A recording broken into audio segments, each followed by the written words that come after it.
Welcome to the Grief Pod with Venetia Quick. This is a weekly podcast which looks at every aspect of something which has or will at some point affect us all. And that is grief. Whether you've lost a loved one or about to lose someone you know, or perhaps you're simply trying to help someone navigate their grief and don't know where to start or what to say, then perhaps this is the podcast for you. Each week I'll be bringing you different stories and experiences of loss, love, hope and at times humour. Katherine Martin, founder of Lash Envy in Greystones, lost 3 members of her family, her dad, her mum and her brother, in the space of 4 years. In this week's episode, Katherine joins me to tell me how she's overcome the magnitude of her loss and how she started to find joy again in her life. Katherine, thank you for coming in today, first of all. The loss of 3 such close members of your family, your parents, your brother, in such quick succession, must be still very surreal to think about. Absolutely. Yeah. Yeah, it's been... Sometimes I think, am I looking at myself from the outside in, you know? Yeah, it's somebody else's story. Yeah. Yeah. Your dad, you lost your dad first in 2016. Yes. And his name was Nicky. Yeah. What happened to your dad? So, Nicky was a farmer, and he originally he had an accident on the farm where he cut his hand, and being a farmer of that generation, he would be 82 if he was alive today. Okay. He didn't look after it, didn't look after himself, and he ended up getting sepsis and went into hospital. Sepsis, pneumonia, heart attack, and it turned out that he had liver disease, then autoimmune hepatitis and cirrhosis. And this all started in 2013. So he went in with something really, really simple, like a cut in his hand. Yeah, cut in his hand, yeah. And then came home. He was in hospital for about 4 or 5 months at that point, I'd say, yeah. And wow. Then, came home and he was fine again, then kept going for another 3 years. And then he was getting treated for cirrhosis and autoimmune hepatitis. And when then in 2016 he developed jaundice. Kind of happened on and off. And was all that related, or was it because his immune system was down, or jaundice happens when there's liver disease, so the two go hand in hand. And he wasn't looking great, and he wasn't looking after himself, and everybody was saying maybe you should go to the doctor, you know, but he wouldn't go, and eventually convinced him to go and went to the doctor, and they said you need to go into hospital. So brought him straight into hospital. He went in and they couldn't do any more for him. You know, they said to us that he was going to die. Yeah. They said he would probably last 7 to 10 days. Okay. Yeah. So that in itself was a shock, because that wasn't what you're expecting, really. No, because he was so much sicker in 2013. You know, didn't seem like a big deal. He had jaundice, but he was okay. And like, as he said, he was a farmer, so he was sort of an outdoors person. Very healthy. You know, outdoors. very healthy. Yeah. Very strong hearty. person. Yeah. So, like, for somebody like that, it's even more sort of unbelievable then, because they present as such a healthy person. Yeah. He was so strong. Big, strong man, you know. Did a lot of hill walking and farming, so just didn't expect him to die so young, you know. He was 72 when he died. And when he went in with the cut, and he became more ill with the sepsis and everything, it sort of was like a Lazarus moment. Like, you sort of were going, oh, what's going on here? And then he comes back and he's totally grand. Yeah, he used to call himself the Iron Man. I honestly never thought he'd ever die. You know, he was I was so close with him, and he was my number one fan. Yeah. That being the only girl, you know. Yeah. So it just wasn't, just never thought he'd die. I used to go to weddings with him as his +1, even though him and my mum were still together, you know. Yeah. But like, I always went with him, and he, we were very, very close.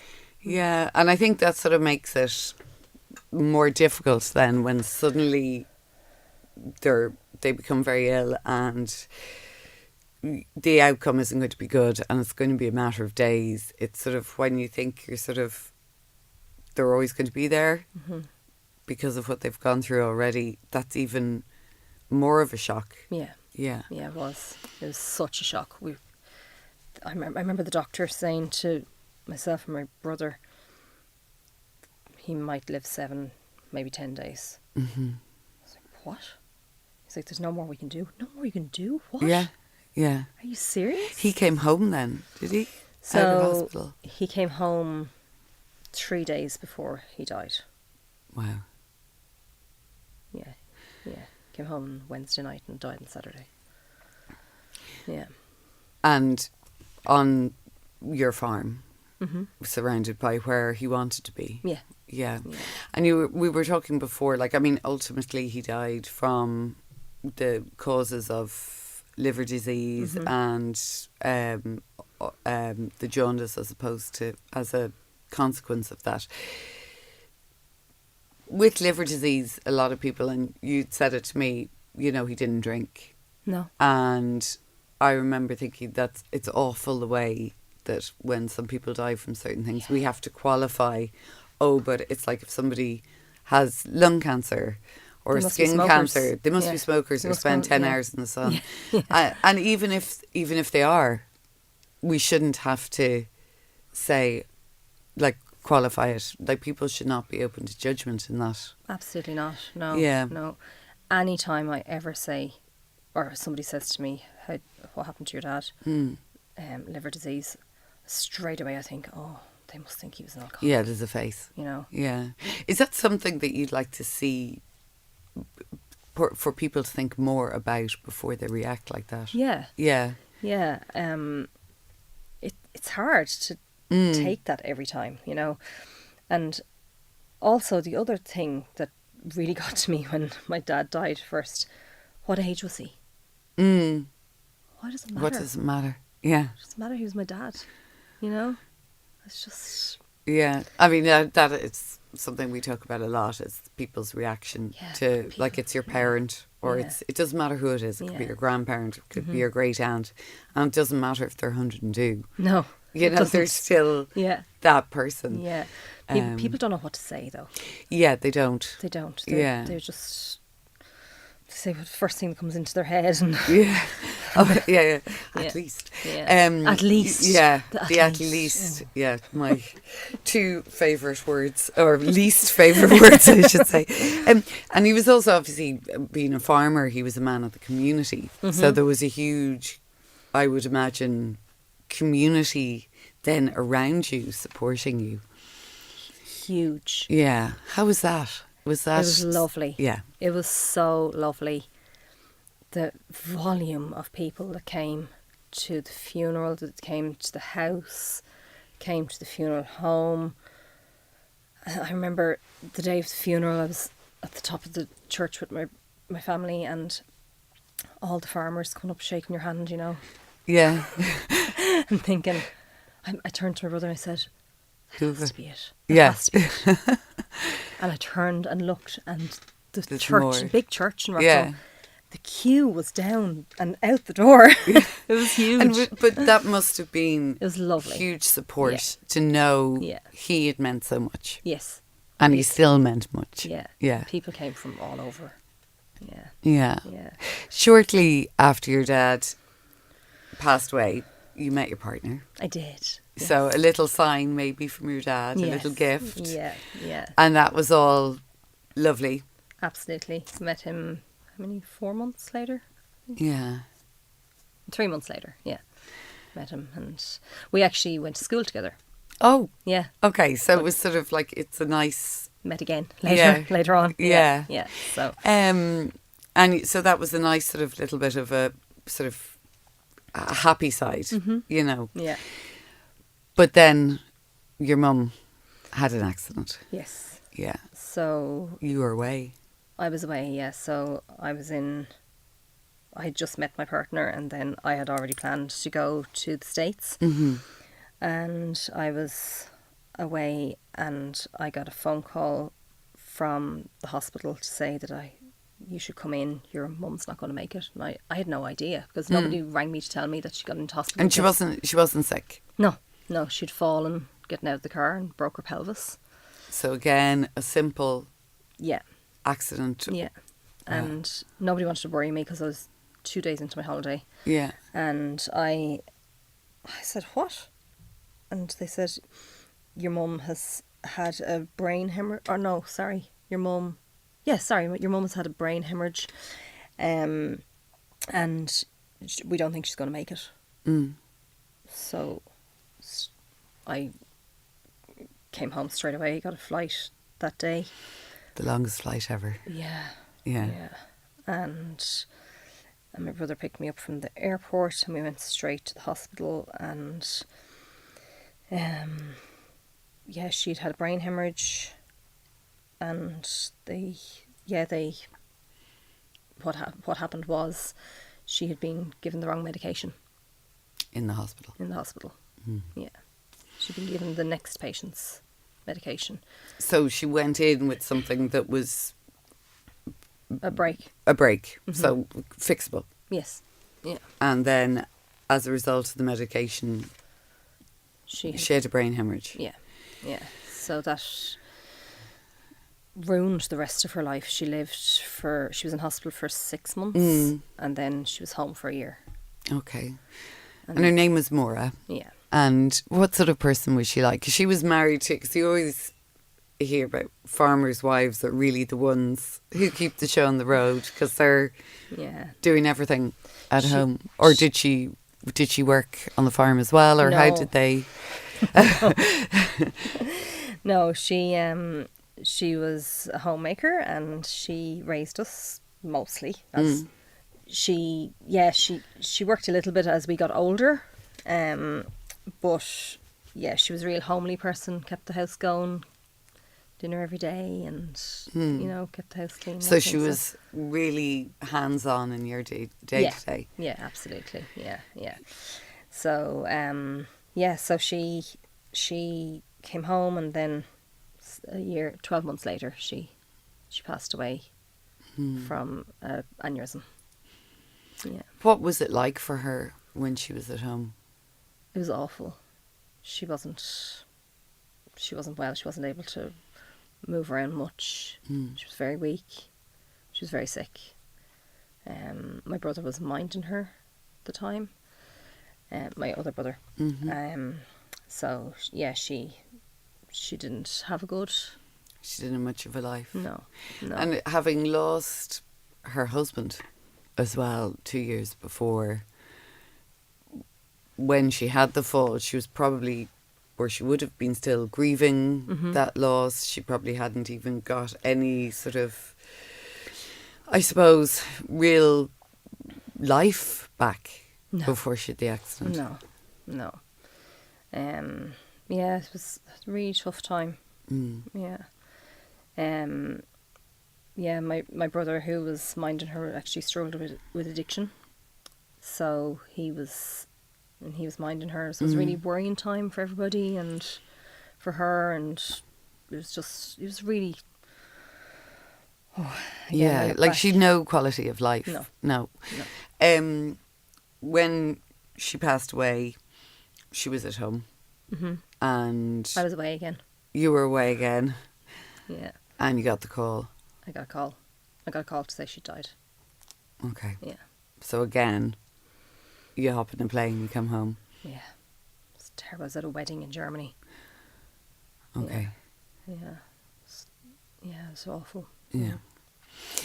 And that was 2 years after your dad. Then your brother, in 2020, you lost your brother. which just so soon, like just it's just you can't actually put into words how difficult that must have been for you. Yeah. So my brother and my mother were very close, and losing her was very, very hard for him. Your brother was he'd been minding your mum, and obviously then he's your brother, and you lose him. At that point, everything just must have seemed like, is this ever going to stop? Yeah, it was like a train just coming at me, you know, at us all, you know. So Vinny suffered with his mental health. Yeah. From a very young age, and it wasn't recognised, which was awful. So, and he excuse me, he knew that he suffered with his mental health. He was studying. He was in college studying psychiatric nursing. Wow. So I think he really wanted to understand himself. Yeah, you know? and probably help people. Yeah. Do you know what I mean? Yeah, exactly. Like himself. Exactly. Yeah. But because of suffering with his mental health and it not being recognised, he turned to drugs. Yeah. And so he was studying, and he was an addict as well, and then he lost his mum. Yeah. And he was very close to her. Very, very close. Yeah. They were very, very close. So he was with her when she died. Wow. At home. Yeah. And it was very hard for him. That was February 2020. So...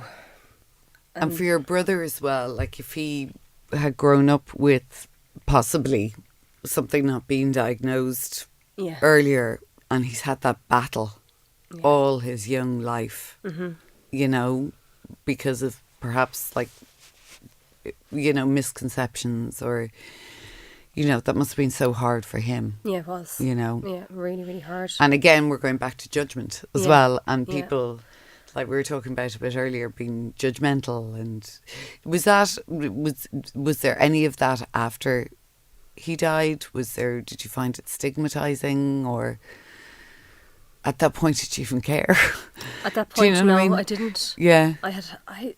When you lose so many family members or any family member, you really you don't care what other people think anymore. Yeah. You know, I wouldn't be here today if I did. You know, you kind of build a protection around you. And yeah. And did you find that after Vinny that you went into sort of a sort of protection mode, like a sort of... Yeah, I just honed in on what was left. Yeah. And just wanted to protect my family members that were left, and I have very, very close relationships with my family members. Because your parents were slightly older, I suppose, than when they had you. Yeah. So you've got quite a big extended family, but because your parents were, they of course are like of a certain age now as well. Yeah, I would be the youngest of all the cousins, you know. Right. Yeah. But you're very close with all of them. Yeah. Wow. Not all of them, some of them. No, but like, you know, you have a good relationship with your aunties. I keep my relationships going, you know, I keep in touch with people, and I just hold on tight to what you have. Yeah, I do. In the, like, when you've something like your situation where you've 3 family members in 4 years, and it's sort of like that blended grief whereby you don't really know if you're grieving for one or the other or all of them, or that must be very, very difficult. It is. I don't, and still there are times where I'm fine, and then I will miss one of them so much, and I'm not really thinking about the other two. And then it switches, you know. You don't know whether you're coming or going when you lose so many people. Yeah, because I think as well, it's sort of obviously a memory, or there'll be a trigger of one of them, and that'll start everything. But then the time of year we're coming into now, which of course is family, you'd have all of them together. You'd have the grief for all of them together, and it just must be so hard to differentiate or feel that you're giving enough, I suppose, grief to one and not more to one than the other, if that makes sense. Yeah, you kind of feel bad that you're grieving one more than the other. Yeah. How have you dealt with that? How did you in the aftermath deal with that? I guess losing Vinny was probably the hardest because it was the most traumatic, because I found him. Okay. So that was really, really traumatic. So I had to deal with that. So it wasn't just losing him, it was... No. When I lost my parents, it's expected. Your parents are going to die before you. Well, it's the natural cycle. Yeah, it's a natural cycle. Say. So, and being self-employed, you have to work. You have to go back to work. I was back at work. Because you had your own business. Yeah. And, you know, it was only like 6 years old when you lost your brother? Yeah. Or thereabouts? When I lost my brother, I was 6 years old, yeah. So... Yeah. So it was very... To get up and run a business after losing one parent, to get up and do it after losing two, and then lose your brother as well, and you have to go into work. And your work, by the nature of it, is dealing with people. Yeah. How was that? How did you... Did you take time off, or did you go... So with my mother and my father, I didn't. Yeah. I went straight back into work. I had to work. I have bills to pay. I'm self-employed. Small businesses don't really get a whole lot. Yeah. So straight back into work, get into the thick of it. In the nature of my business, I run a beauty salon, and I have clients who are coming to me now. They're coming to me probably 15 years, you know. Before I set up the salon, I did it mobile, so I have people that are coming to me a long, long time. You form very strong relationships with your clients, you know. So because it's intimate. Yeah. Yeah. Yeah. I would see my clients more than I'd see my friends. I would see them for an hour every month or every 3 weeks. So you do form very close relationships with your clients, and they helped me a lot in the time when I lost my father. And then when I lost my mother, and it was hard to talk about it, and to say I don't want to talk about it today. That's really, really tough. I would go quiet a lot. I'd listen to podcasts. Podcasts were just kind of taken off at that time. Yeah. So I would listen to podcasts all the time. Like, I love podcasts. And so yeah, my clients were great, and they really, really understood. Then when I lost Vinny, it was so different because it was so traumatic. There was a massive trauma around finding him, the circumstances, it being your sibling rather than your parent, and trying to get my own head around that. It was February 2020. It was just before COVID. I went back into work for it was exactly a month, actually. It was February 16th he died, and March 16th the country shut down. And was I glad of that at that point? Yeah, because even though for business, it was awful. It was awful for business.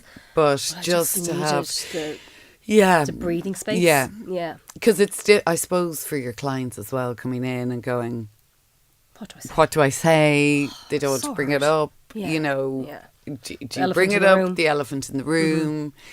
You know, if you're sort of don't want to talk about it, so you're keeping all jolly, and they're sort of going, what do I say? Yeah. What do I not say? Yeah. Did you find a little bit? I remember somebody else, Sally Ann Clark, being on the podcast a couple of months ago, and she lost her son to suicide. And afterwards they ran a restaurant. She said customers could find it difficult to come in because they didn't know what to say. Yeah. People don't know what to say. Yeah. It's a very, very tough time. Yeah. So that break, it was so welcome. In one way you were welcome for COVID. Yes. The only small business. Yeah. You also joined a grief group. I did. Only this year, really. Okay. Yeah. One of my clients encouraged me to join it. It was very helpful, actually. It was part of the Evangelical Church in Greystones. Okay. Very, very helpful. Okay. Really helped me through excuse me. Every time my client would come in, we'd talk about things, and it would come up and I'd break down. And she was just like, maybe give it a try. Maybe give it a go. Yeah. You never know. And it's, everybody has to find their own way of dealing with things. Yeah. way of dealing Yeah. with things. I thought, I'm definitely over things by now, Yeah. But I wasn't.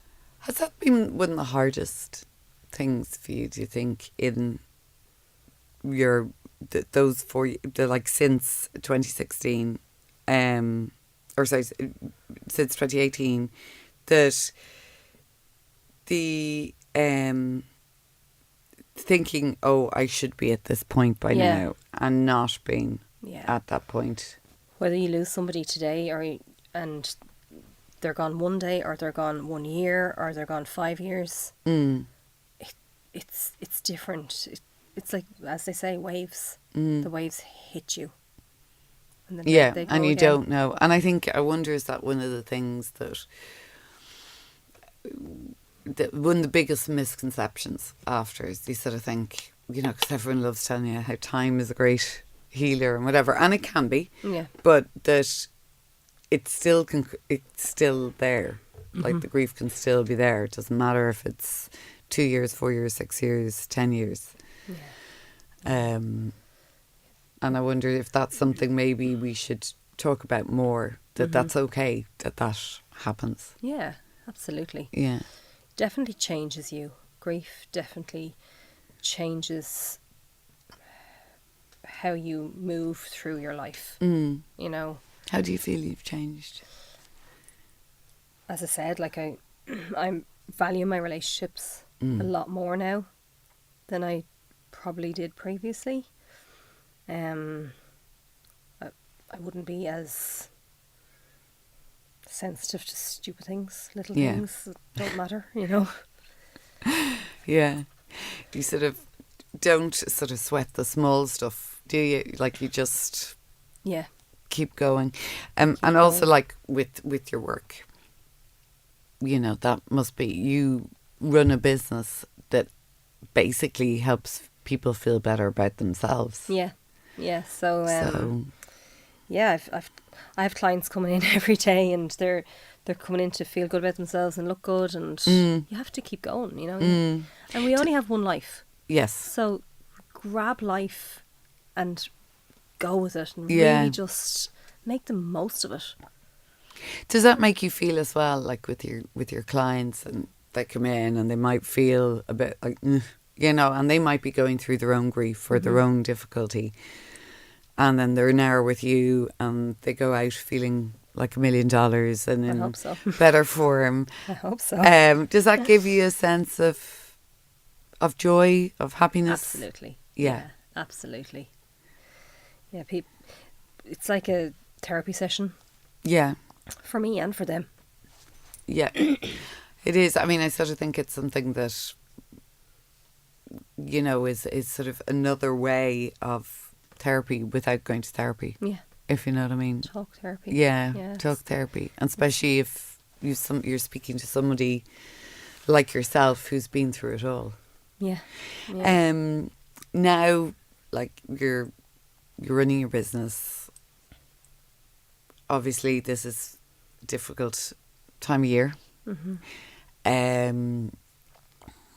And you're looking at the positives. As you said, you've one life. You're going to live your life.